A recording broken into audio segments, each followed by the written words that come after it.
야쿠모노가타리는 한밤중 어두운 장소에 사람들이 모여서 각자 촛불을 든 채 기묘한 이야기를 나누는 일본의 풍습이다. 자신의 이야기가 끝나면 손에 들린 촛불을 끄기 때문에 시간이 흐를수록 방 안은 점점 어두워진다. 마지막 촛불까지 꺼지면 그곳에 귀신이 찾아온다고 여겨진다. 야쿠모노가타리의 현장을 수놓던 괴담들은 지금까지도 전해지고 있다. 오이와 이야기. 이 이야기는 평화의 시대라고 불리는 갤로쿠 시대, 에도에서 벌어졌던 일이다. 오이와라는 이름의 젊은 여자가 있었다. 오이와는 어린 시절에는 참으로 예쁜 모습을 하고 있었지만 천연두를 심하게 앓으면서 얼굴이 흉측하게 일그러지고 말았다. 그 상태가 어찌나 심각하던지 지나가던 아이들은 오이와의 얼굴을 보고는 울음을 터뜨렸다. 오이와의 아버지는 홍기가 찬 딸을 얼른 시집 보내주고 싶어 했다. 그러나 어떤 남자도 오이와를 아내로 삼지 않으려 했다. 오이와의 아버지는 큰 부자였기 때문에 사위가 되는 남자에게 재산 전부를 물려주겠노라 선포하기도 했다. 그럼에도 신랑감은 나타나지 않았다. 그러던 중 모시는 죽은도 없이 방랑하는 무사 한 명을 알게 되었다. 무사의 이름은 이에몬이었다. 당시에는 죽은 없는 무사는 멀쩡한 인간으로 취급받지 못했다. 오이와의 아버지는 이런 남자라도 괜찮다며 얼른 그와 만남을 가졌고 혼담을 꺼냈다. 혼담이 오간 이후에도 이에몬은 오이와를 만날 수 없었다. 오이와의 아버지가 혼례 전까지 온갖 핑계를 대면서 딸을 숨겼기 때문이다. 이에몬은 생각했다. 왜 딸을 보여주지 않는 거지? 이상하군. 뭐 상관없어. 어차피 내 목적은 이 집안의 사위가 되어서 가문을 승계하고 재산을 물려받는 거니까. 혼례가 시작되는 순간에도 이에몬은 오이와의 얼굴을 볼 수 없었다. 혼례식이 이뤄지고 있는 동안 신부의 얼굴에 하얀 천을 들이워 놓는 것이 관습이었기 때문이다. 술잔을 비우는 의식이 거행될 무렵이었다. 드디어 신부의 얼굴 앞에 들이운 천을 걷어내었다. 오이와의 얼굴을 처음 보게 된 이에몬은 충격을 받았다. 아, 제기랄 그래서였군. 저런 얼굴이라서 내가 찾아갈 때마다 이상한 핑계를 대가면서 딸내미를 보여주지 않던 거였어. 이에몬은 야심을 품은 인물이었다. 혼례식을 박차고 나가는 식으로 원대한 목표를 수포로 만들 수는 없었다. 이에몬은 목표를 되새기고 되새기면서 혼례의 시간을 묵묵히 견뎌냈다. 딸의 혼례가 치러진 지 얼마 지나지 않아 오이와의 아버지는 병으로 세상을 떠났다. 이에몬은 바라던 대로 가문의 주인 자리를 차지할 수 있었다. 1년 뒤에는 장모까지 세상을 떠났기에 이에몬은 더 이상 눈치 볼 사람이 없다는 사실에 신바람이 났다. 이에몬은 술과 풍류라면 사족을 못 쓰는 남자였다. 그에게는 비슷한 부류의 친구들이 많았는데 그중 이토 기베라는 무사가 있었다. 이토 기베는 이혼한 상태였는데 재혼할 생각은 하지 않고 그저 첩을 들이는데 재미를 붙인 남자였다. 첩을 들였다가 시시해지면 내쫓고 다시 새로운 첩을 들이는 것이 그의 일상이었다. 이토 기베가 슬슬 쫓아내려던 첩의 이름은 오하나였다. 오하나는 임신한 상태였기 때문에 쫓아내더라도 돈을 두둑이 쥐어줘야 했다. 이토 기베는 잔머리를 굴리다 묘책을 떠올리고는 친구인 이에몬에게 말했다. 내 첩 오하나 말이야. 혹시 자네가 데려갈 생각은 없나? 돈은 두둑하게 챙겨줄 테니 걱정 말고. 좋긴 한데 지금 아내는 어쩌고? 이토 기베는 이에몬에게 조용히 방법을 알려주었다. 이날 이후부터 이에몬의 방탕한 생활은 도를 넘기 시작했다. 아예 일은 나가지도 않고 술집에 몇 날 며칠을 팔자 좋게 눌러앉아서는 게이샤들이랑 노닥거렸다. 오이와는 처음에는 묵묵히 참았다. 그러다 어느 날 술 취한 남편을 붙잡고 말했다. 어찌 되시려고 그리 생활하시나요? 세상 사람들이 수군대고 있을 거예요. 당신이 뭐라고 이래라 저래라야? 짜증나게 하지 말고 그냥 조용히 있으시오.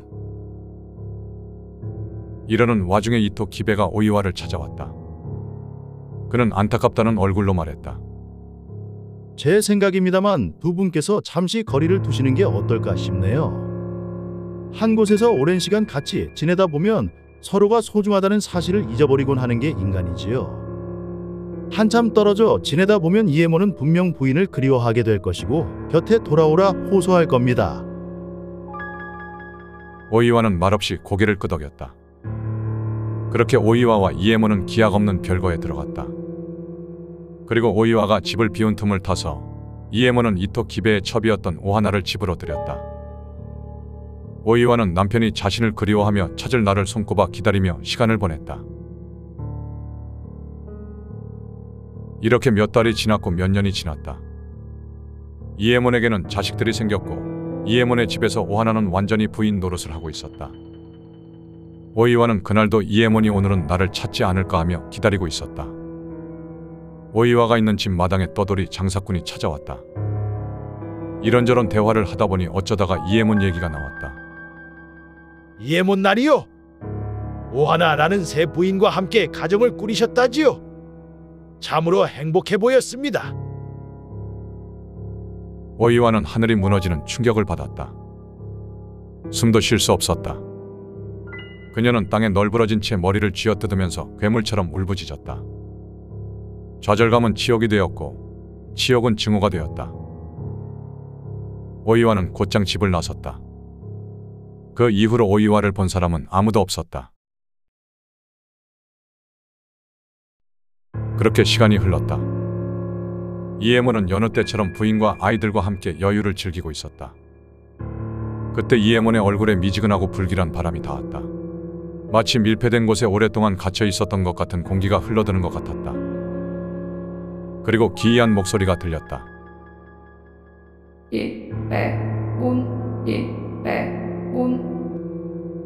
이에몬은 온몸에 소름이 쭉 돋았다.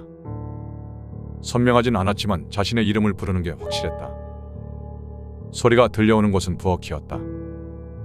이에몬은 난폭하게 화승총을 집어들고 부엌으로 총구를 겨눴다. 웬 빌어먹을 귀신년이 얼씬되는 게냐? 어디 있는 게냐?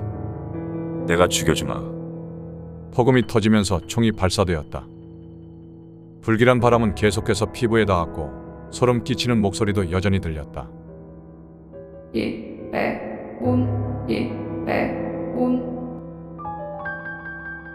이에몬은 다시 한 번 총을 발사했다. 두 번째 폭음을 끝으로 귀신은 사라진 듯했다. 그러나 이에몬이 주변을 살펴보았을 때 막내딸이 새파랗게 질린 얼굴로 거품을 물고 쓰러져 있었다. 그렇게 이에몬의 막내딸은 비명행사하고 말았다. 이 이후로는 부인 오하나가 겁에 질린 채 이상한 여자가 보인다는 얘기를 하기 시작했다. 그리고 중병에 걸려 알아눕게 되었다. 얼굴이 흉측하게 일그러진 여자가 지금 내 목을 조르고 있어요. 그것이 마지막 외침이었다. 그녀는 곧 숨을 거두고 말았다. 이런 식으로 이에몬의 가족 한 명 한 명이 차례대로 세상을 떠났다. 모두 하나같이 이상한 여자가 보여요.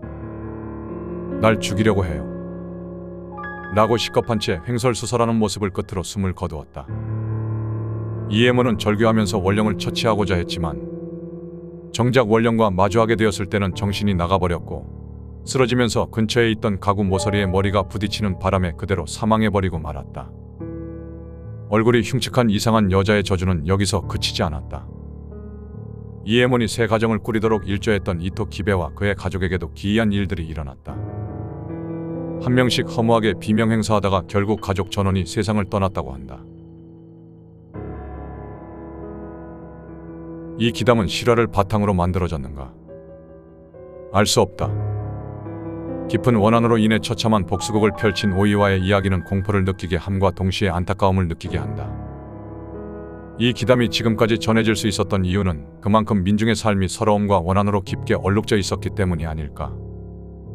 기담 속 주인공인 오이와는 수백 년 동안 민중의 서름과 원한을 대리 표출해주면서 존재를 유지해왔다. 그리고 마침내 우리들의 삶에까지 들어오게 되었다.